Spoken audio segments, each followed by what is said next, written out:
Gisa tayo ng bawang, sili. Ayan. Mag-adobo tayo ng manok. Ayan, manok o.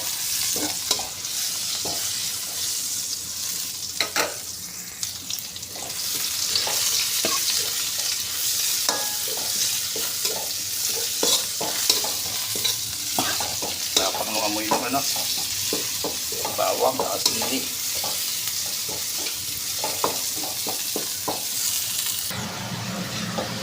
Igisa muna natin, samputsa muna natin yung manok para mawala yung ano.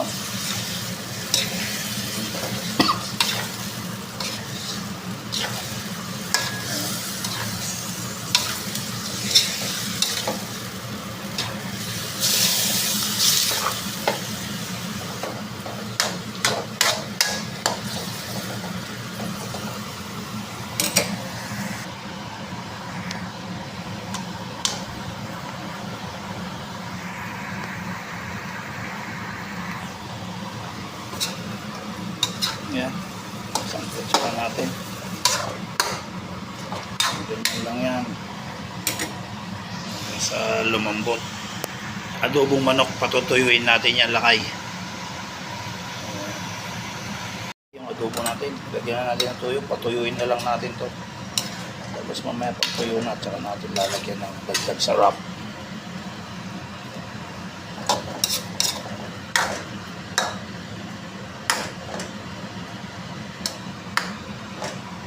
O yan, lakay. Patuyuin na lang natin yan. Yan, lakay. Yung adobo, pinapatuyo ko na lang. Adobo, marami pang sabaw. So patuyuin muna natin. Ayan. Kunti na lang yung sabaw niya. Maya maya, ayan, luto na.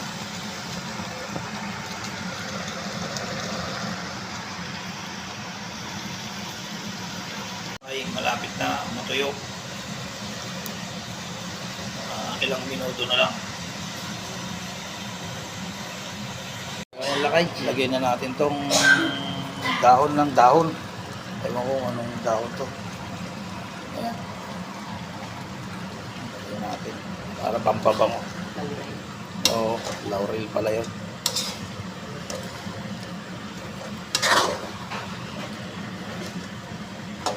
Sabi mo, dapat mahina na. Lagyan mo. O, yan lakay. Yan na. Patuyuin na lang natin yan. Maya maya, ilagay naman natin yung magic. Baka naman. O lakay, baka naman, magic.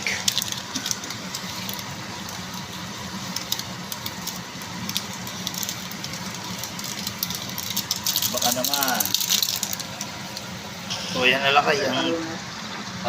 O yan na lakay ang finished product namin sa adobo. Sabi ko, bihag. Hindi nga bihag ako.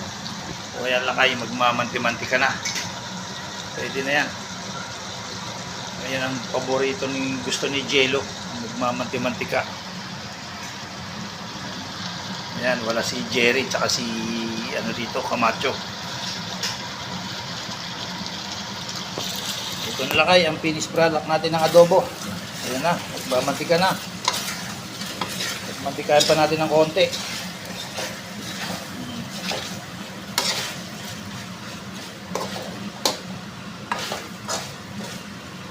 Ito ang masarap dyan.